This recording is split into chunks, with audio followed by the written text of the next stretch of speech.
Hey guys, welcome back to my channel drama series. Part 1 तक की story आपको पिछले वीडियो में बता चुकी हूँ, जिसका लिंक आपको मेरे वीडियो सेक्शन में मिल जाएगा। पिछले एपिसोड में हमने देखा था कि मिंगू को जब ये बात पता चलती है कि इंस्योक की शादी देहू से फिक्स हो गई है और बहुत जल्द उन दोनों की सगाई होने वाली है, तो मिंगू जैसे ये न्यूज सुनता है कि उसकी गर्लफ्रेंड की सगाई होने वाली है तो वो पूरी तरह शॉक्ड हो जाता है और छत से नीचे गिर जाता है। तो कांग अपने भाई की ऐसी हालत देखकर तो पूरी तरह बौखला जाता है। आगे कांग अपने भाई को हॉस्पिटल लेकर जाता है। आगे डॉक्टर मिंगू का इलाज करते हैं और उसे बचाने की कोशिश करते हैं। इधर कांग पूरी तरह परेशान होता है अपने भाई के लिए कि तभी एक पास्ट की स्टोरी दिखाई जाती है। एक्चुअली मिंगू और कांग का बाप एक गैंगस्टर होता है और वो बहुत लोगों से लड़ाई भी करता है और बहुत लोगों को उसने जान से मारा भी होता है और शराब के नशे में वो बच्चों को भी खूब मारता है। तो मिंगू अपने भाई को अपने पापा से मार खाता हुआ नहीं देख पाता और वो हमेशा अपने भाई को अपने पापा से बचाता है। और मिंगू हमेशा कांग को ये भी समझाता है कि वो लड़ाई और झगड़े से दूर रहे और अपनी लाइफ एक नॉर्मल लाइफ की तरह जिए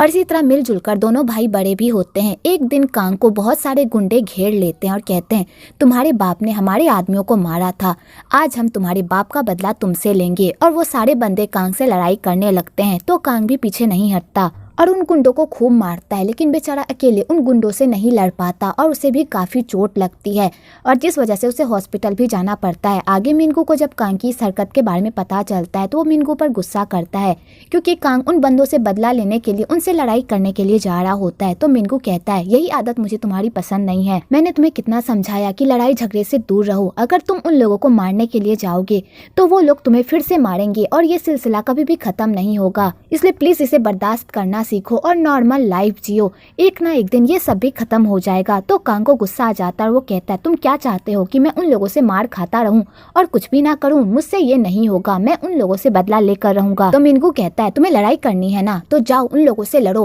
और खून खराबा करो, लेकिन याद रखना आज के बाद से तुम्हारा कोई भाई नहीं है, आज से हम दोनों के रास्ते अलग होते हैं। और यहीं से मिंगू कांग को छोड़ के चला जाता है और यहीं पर पास्ट की स्टोरी खत्म होती है। आगे कांग फिर से अपने भाई से मिलता है, लेकिन उसका भाई फिर से उसे छोड़कर जा रहा होता है और कांग को यही बात अच्छी नहीं लग रही होती है और उसे अंदर से खाई जा रही होती है, क्योंकि उसने बहुत ही मुश्किलों से फिर से अपने भाई को पाया होता है और वो अपने भाई के साथ लाइफ की शुरुआत करना चाहता है। और उसका भाई फिर से उसे छोड़कर जा रहा होता है कि तभी उधर से डॉक्टर आते हैं और कांग को बताते हैं कि मिंगू की हालत बहुत ही खराब है, उसके बॉडी में ढेर सारा फ्रैक्चर हुआ है, लेकिन वो तो समय के रहते हुए ठीक हो जाएगा, लेकिन उसका ब्रेन ट्रोमा में चला गया है और वो पूरी तरह कोमा में जा चुका है और वो कोमा से कब बाहर निकलेगा ये कुछ भी कह नहीं सकते। और डॉक्टर कांग को मिंगू के बारे में और कुछ बता ही रहा होता है कि तभी कांग कहता है, चुप, मैं तुमसे ये नहीं जानना चाहता कि वो ठीक है या नहीं और उसकी कितनी हड्डियां टूटी है, मैं बस तुमसे ये जानना चाहता हूँ कि मिंगू ने सुसाइड करने की कोशिश क्यों की। तो डॉक्टर कहता है, मुझे क्या पता उसने सुसाइड करने की कोशिश क्यों की। कि तभी वहाँ पर मिंगू आ जाता है और कांग से पूछने लगता है कि भाई तुमने सुसाइड क्यों की, मुझे बताओ, तुम मुझे इस तरह छोड़कर नहीं जा सकते कायरो की तरह। पर मिंगू के किसी भी बात का जवाब नहीं देता। तो कांग वहाँ से जाने लगता है। तो डॉक्टर कहता है, तुम कहाँ जा रहे हो, तुम इस पेशेंट के गार्जियन हो। तो कांग कहता है, मैं इसका कोई भी नहीं लगता, मुझे नहीं पता ये कौन है। और कांग ये कहकर वहाँ से चला जाता है। दूसरी तरफ इंस्योक को जब पता चलता है उसकी सगाई के बारे में, वो तो पूरी तरह बौखला ही जाती है, क्योंकि उसे अपनी ही सगाई के बारे में कुछ भी पता नहीं होता। तो वो सीधा देहू के घर जाती है और उसके दरवाजे को कसकर पीटने लगती है, पर कोई भी बाहर नहीं निकलता। इधर देहू की फैमिली देहू से गुस्सा होती है। तो देहू अपने पापा को कहता है, पापा मैंने ये सब आपकी भलाई के लिए ही किया है, मुझे पता है मेरे उस स्कैंडल की वजह से आपके बिजनेस और आपके पॉलिटिकल कैरियर पर बहुत ही बुरा असर पड़ा है और आपको बहुत ही चोट भी पहुंची है, लेकिन मेरे इस कदम से आपका सब कुछ ठीक हो जाएगा। अगर मैंने इंस्योक के साथ शादी कर ली तो इससे आपके ही पॉलिटिकल कैरियर पर असर होगा, क्योंकि इंस्योक बहुत ही कम पढ़ी लिखी है। अगर इंस्योक हमारी लाइफ में आ जाती है और हमारे परिवार का हिस्सा बन जाती है तो आपके लिए बहुत ही फायदेमंद होगा। इंस्योक की पॉपुलैरिटी बहुत है, अगर उसकी पॉपुलैरिटी आपके इलेक्शन में जुट जाती है तो आपको इलेक्शन जीतने से कोई भी नहीं रोक सकता और लोग हमें और ज्यादा सपोर्ट करेंगे। तो चेयरमैन को देहू की बात बहुत ही अच्छी लगती है और कहती है, मुझे पता ही था मेरा बेटा इतना नालायक नहीं है जितना मैं समझता था, मुझे पता था मेरा बेटा कभी भी मेरी इज्जत को नहीं डुबाएगा। और चेयरमैन ये सुनकर बहुत ही खुश हो रहे होते हैं, पर देहू का भाई ये सब सुनकर बहुत ही गुस्से में लग रहा होता है। इधर इंस्योक देहू को नीचे बुला रही होती है, पर कोई भी नहीं आ रहा होता है। कि तभी कुछ देर बाद देहू वहाँ पर आता है और कहता है, ये मेरा घर नहीं है, ये मेरे पापा का घर है, मैं हर रोज सुबह यहाँ पर अपने पापा के साथ लंच करने के लिए आता हूँ, लेकिन मैं यहाँ पर रहता नहीं।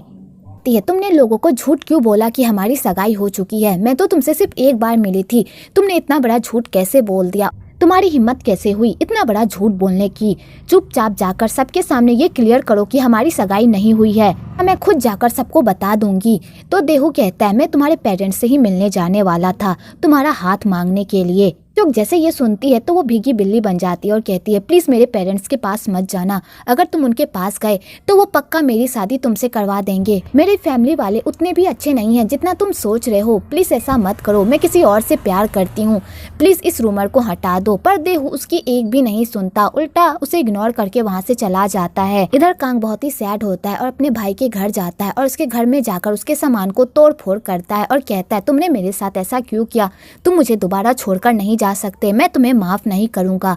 और कांग तोड़ फोड़ करके वहीं पर सो जाता है। देहू इंस्योक के घर जाता है और उसके घर जाकर उसका हाथ मांग लेता है तो उसके परिवार वाले देहू को देखकर तो फूले नहीं समाते और उसे एक्सेप्ट भी कर लेते हैं। कि तभी वहाँ पर इंस्योक आ जाती है और कहती है, आप ऐसा कैसे कर सकते हैं मेरे साथ? आपको पता है ना कि मैं मिनगू से प्यार करती हूँ और आप सभी को पता है कि मिनगू कितना अच्छा लड़का है। जब हम मुसीबत में थे तो मिनगू ने हमारी कितनी हेल्प की थी, क्या आप लोग ये सब भूल गए हैं?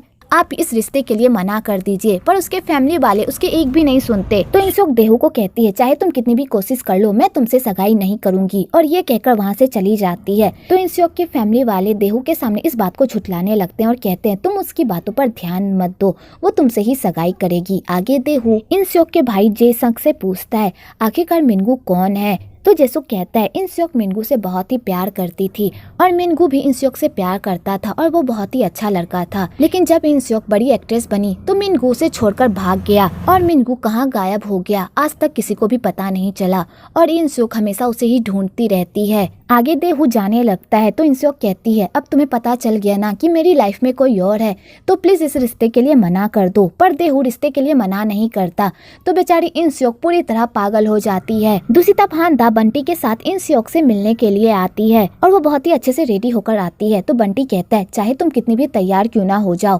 कांग तुम्हारी तरफ नहीं देखेगा। वैसे मुझे तुम्हारी समझ में नहीं आती, दुनिया में इतने अच्छे लड़के हैं लेकिन तुम कांग के पीछे ही क्यों पड़ी हो, जिसमें ना ही कोई पर्सनैलिटी है और ना ही बात करने का ढंग। तो हांदा कहती है, तुम नहीं समझोगे, कांग बहुत ही अच्छा लड़का है, अगर तुम मेरे नजरिए से देखोगे तो कांग मेरे लिए परफेक्ट है और मैं उसके अलावा किसी को भी अपनी लाइफ में एक्सेप्ट नहीं कर सकती और मैं कांग से बहुत प्यार करती हूँ, इसलिए ये सारी बकवास करना बंद करो। आगे वो लोग घर के अंदर जाते हैं और घर की ऐसी हालत देखते हैं वो लोग तो पूरी तरह पगला जाते हैं। तो बंटी कांग को उठाने लगता है तो हांदा कहती है, उसे सोने दो, वो बहुत थक गया है, और हांदा उसे कोट उड़ा देती है। आगे वो दोनों रूम को साफ करने लगते हैं तो बंटी कहता है, यहाँ पर इतनी सारी इंस्योक की फोटो है, इसे देखकर लगता है कि मिनगू इंस्योक का फैन था या फिर वो उसे स्टॉक कर रहा था। आखिरकार इन दोनों का चक्कर क्या था कि तभी बंटी के हाथ कुछ फोटोग्राफ्स लगती है जहाँ पर इंस्योक और मिनगू साथ में होते हैं और ढेर सारी कपल्स वाली फोटो क्लिक करवाते हैं। तो बंटी ये सब देखकर पूरी तरह शॉक्ड हो जाता है। तो हांदा कहती है, कहीं मिनगू और इंस्योक का चक्कर तो नहीं चल रहा था?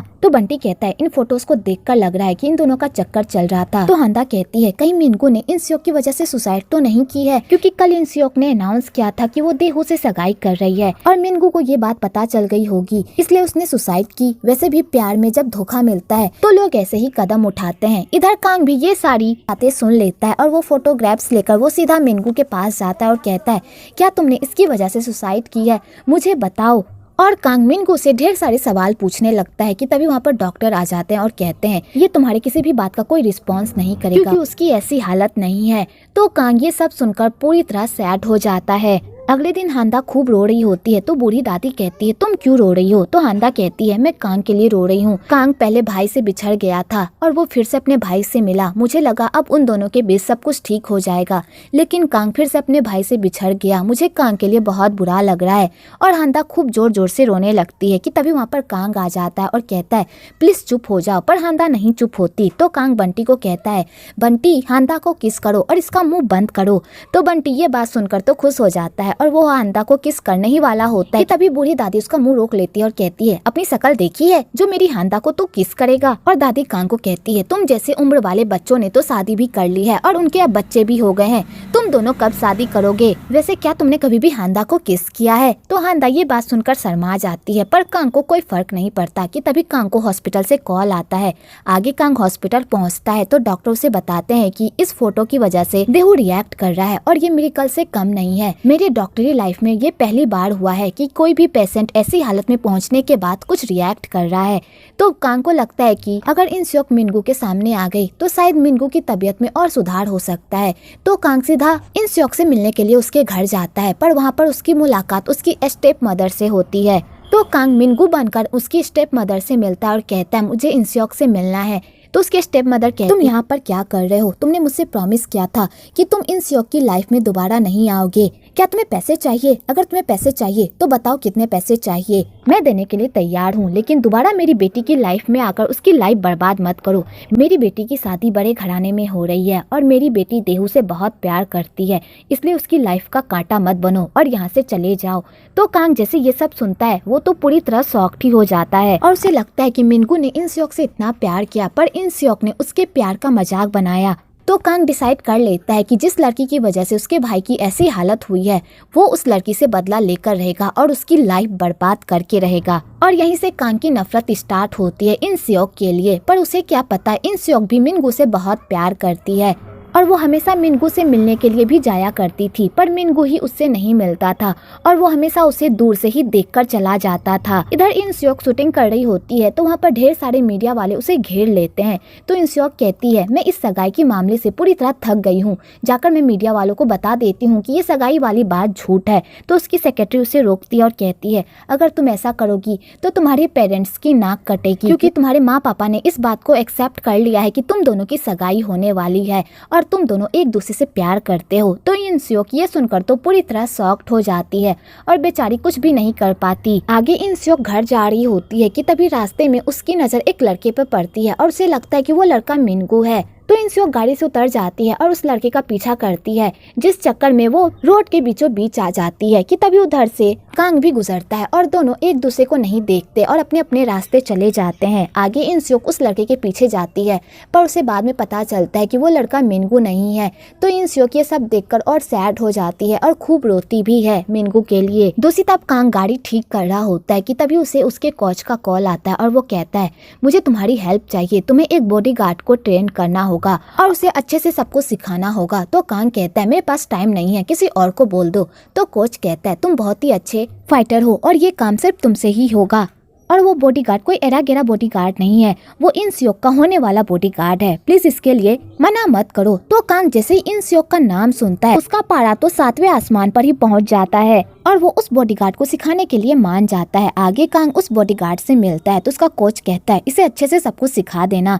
आगे कांग उस बॉडीगार्ड की इतनी धुलाई करता है और उसे खूब मारता है। तो उस बॉडीगार्ड को समझ में नहीं आता कि आखिरकार उसने ऐसा क्या कर दिया जो ये बंदा उसे खूब मार रहा है कि तभी वहाँ पर कोच आ जाता है और वो कहता है, तुम ये क्या कर रहे हो, तुम्हें इसे सिखाना था ना कि मारना था। आगे कांग अपना गुस्सा शांत करता है तो उसका कोच कहता है, तुमने ऐसा क्यों किया, तुमने उसे इतना मारा है कि अब वो अच्छे से चल भी नहीं पा रहा, अब बताओ कि इंस्योक का बॉडीगार्ड कौन बनेगा। तो कांग अपनी सारी पूंजी कोच को दे देता है और कहता है, प्लीज मुझे उसका बॉडीगार्ड बना दो। आगे कांग बहुत ही मेहनत करता है और बॉडीगार्ड की ट्रेनिंग लेता है और बेचारे को बहुत कुछ झेलना भी पड़ता है, लेकिन वो सब कुछ बर्दाश्त करता है सिर्फ इंस्योक से बदला लेने के लिए और उसकी मेहनत रंग भी लाती है और वो नंबर 1 बॉडीगार्ड बन जाता है। और इन सब ट्रेनिंग में बहुत सारा टाइम बीत जाता है। आगे कांग अपने भाई की साफ सफाई कर रहा होता है और कहता है, बस थोड़ा इंतजार और कर लो, मैं बहुत जल्द उस कमीनी लड़की को तुम्हारे पैरों पर झुकाऊंगा और उसे सबक सिखाऊंगा। उसने तुम्हारे साथ जो किया है उसे उसका हिसाब देना होगा, उसे भी मैं उसी तरह तिल तिल कर मारूंगा जिस तरह तुम अभी तिल तिल कर जी रहे हो। तब तक थोड़ा इंतजार कर लो और हाँ, मरना मत, तुम्हें ये सब देखना होगा, वो भी अपनी आँखों से।